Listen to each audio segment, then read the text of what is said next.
I hate Rudy Gobert. Why don't you like Rudy? Because that Though? motherfucker making 250. He don't deserve it, dog. Quote NBA player. Rudy Gobert. Oh my God, I knew he was going to say Rudy Gobert. For the past 10 years, every time you watched Inside the NBA, the best sports show on TV, three things always happened.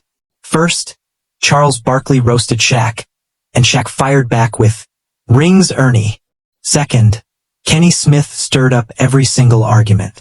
And third, whenever Rudy Gobert's name came up, Shaq instantly lost it and started trashing him. Now, people say Shaq's biggest beef before this was with Dwight Howard, and that one made sense. Dwight stole his Superman nickname and milked it. But apparently they're cool now, since Shaq even agreed to walk him out at his Hall of Fame ceremony. Still, everybody knows Shaq always keeps a personal grudge list in the NBA. Shaq has always had it out for centers. He even made up a fake story about David Robinson back in the day, and he randomly takes shots at guys like Roy Hibbert. But nothing, and I mean nothing, comes close to the pure hate he throws at Rudy Gobert, acting like he's the worst player in NBA history. Obviously, that's nonsense. So why does Shaq single out this guy? At first, Gobert didn't care, but after years of being clowned, he finally started firing back. In this video, we're breaking down the NBA's longest running beef, what started it, and whether it will ever stop. Look at this play. Gobert soars up and blocks a shot inside. That season was seen as his breakout year. Before then, he was basically just a slow big man in Utah. But as the Jazz kept winning and making the playoffs, Gobert's dominance on defense started grabbing everyone's attention. Rudy Gobert was named first-team All-Defense and won his first Defensive Player of the Year award, the first of several. He single-handedly turned the Jazz into a top-3 defensive squad, locking down the paint and contesting shots like almost nobody else in history. The whole Utah game plan was basically to force offenses straight into Gobert, because they knew he could shut them down. As the new star in town, media outlets started hyping him up. Even though his offense was limited and he didn't have a flashy scoring bag, he was easily one of the most impactful defenders in the NBA. Then came February 1st, 2019, Gobert was snubbed from the All-Star game. You might think it was minor, but it wasn't. His value was rising fast, yet that one recognition always escaped him. When he found out he wasn't picked, Gobert broke down crying in front of reporters. It was tough, but it also gave critics ammo to call him soft and overly emotional. That clip went viral on social media and eventually landed on Shaq's radar. His response: "Man up. There's no crying in basketball." Sure, maybe he was sad about missing it, but that happens. It's not something you shed tears over. Strangely, this was the first time Shaq publicly mentioned Gobert, and he was almost sympathetic. He gave advice saying even greats get snubbed and the only move is to forget it, move on, and try again next year. At that moment, Shaq kind of respected Gobert. He liked that a young center was making noise in a league where big men were fading out. This was before Jokic or Embiid became MVP-level monsters. Yeah, Shaq laughed and mocked him for crying, but it felt more like teasing than real malice. Honestly, it might have been the first time Shaq even realized Gobert existed, because let's be real, Shaq doesn't actually watch games. But what looked like a harmless joke ended up sparking a feud that would only grow bigger. Gobert had a lot stacked against him.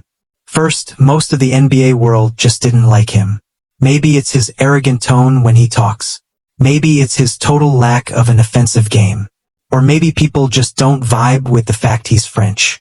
Second, remember when the NBA season got shut down because of COVID? Guess who was the first player diagnosed? Yep, Rudy Gobert, who, on the very same night, thought it was funny to touch every microphone at his press conference. He turned a deadly virus into a joke.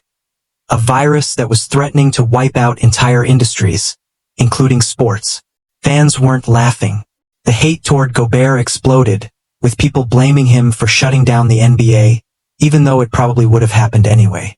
But since he already had a bad reputation, it gave everyone an easy excuse to pile on him. Jazz fans might hate to hear it, but Gobert instantly became the league's punching bag.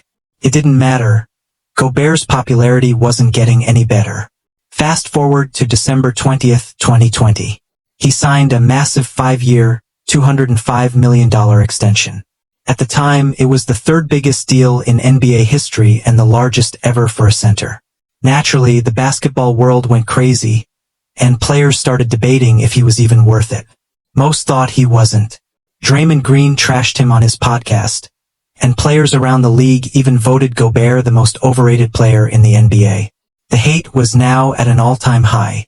This wasn't just about COVID anymore, it was personal. Even his own peers didn't believe he deserved that type of money. And then came Shaquille O'Neal, ready to pour gasoline on the fire. The second he heard Gobert was the highest paid center in history, Shaq took it as a personal insult. Shaq went off. Quote, "You're making $200 million and averaging 11 points? If Gobert can get that, I'll come back, score 3 points a night and still get paid." On Inside the NBA, he even turned to Charles Barkley and asked, "Chuck, if 11 points gets you $200 million, then 38 points should get you $600 million, right?" It was obvious. Shaq was salty, and a lot of it was pure jealousy. But to be fair, the hate on Gobert was overblown. For one, he averaged 15 points when he signed, not 11. And his value wasn't scoring, it was wrecking games with defense alone. According to On-Off Stats in 2019-20, the Jazz were +6 with him on the floor, but -5 without him. That's an insane +11 swing, on par with MVPs like Jokic or Shai Gilgeous-Alexander. The problem is, Gobert's style doesn't fit the flashy dominant mold. If you don't really understand basketball, his impact is invisible. Sure, there are fair criticisms. Gobert isn't as versatile on defense as guys like Kawhi Leonard or Draymond Green, since once you drag him out to the perimeter, he usually gets cooked. Fine, that's true. But none of that justifies the insane amount of hate he gets for simply having weaknesses in his game. Shouldn't NBA players want their peers to get paid? Isn't that literally the point of the Players Union and the CBA? To protect players and make sure owners don't rob them? They're supposed to be on the same side. Fans roasting his contract is one thing. But when his own peers start clowning him, it crosses into straight-up disrespect. Players should be supporting each other. By 2021, though, the back and forth got personal. And knowing Shaq, a guy who holds grudges forever, things only escalated. For most of that year, Shaq kept taking subtle jabs at Gobert on social media and in interviews, downplaying his impact and mocking his accomplishments. Shaq doubled down, saying, "Hey, I stand by what I say. But wait, which one is Rudy again? Oh yeah, the guy they call the Stifle Tower." When Gobert won his third Defensive Player of the Year, Shaq blasted him, calling him soft and saying he didn't play with real physicality. Gobert fired back on Twitter with workout clips, telling people he'd let his grind speak for itself. Shaq then clapped back by posting his own old highlights on Instagram, bragging that Gobert could never guard him. What started as a one-sided beef turned into both guys trading shots across the internet. The funny part? Gobert was basically just defending himself, while Shaq was obsessed, to the point where even the Inside the NBA crew got tired of him bringing Rudy's name up. At this stage, Gobert was living rent-free in Shaq's head while acting like he didn't care at all. Then in 2022, Shaq relaunched his podcast. And here's where things got even messy. It honestly felt like Shaq relaunched his podcast just so he'd have a platform to keep trashing Rudy Gobert, because that's literally the first thing he did. He joked, "I think Rudy could hold me to 12 points, yeah, 12 points in the first 3 minutes." Of course, Gobert clapped back again.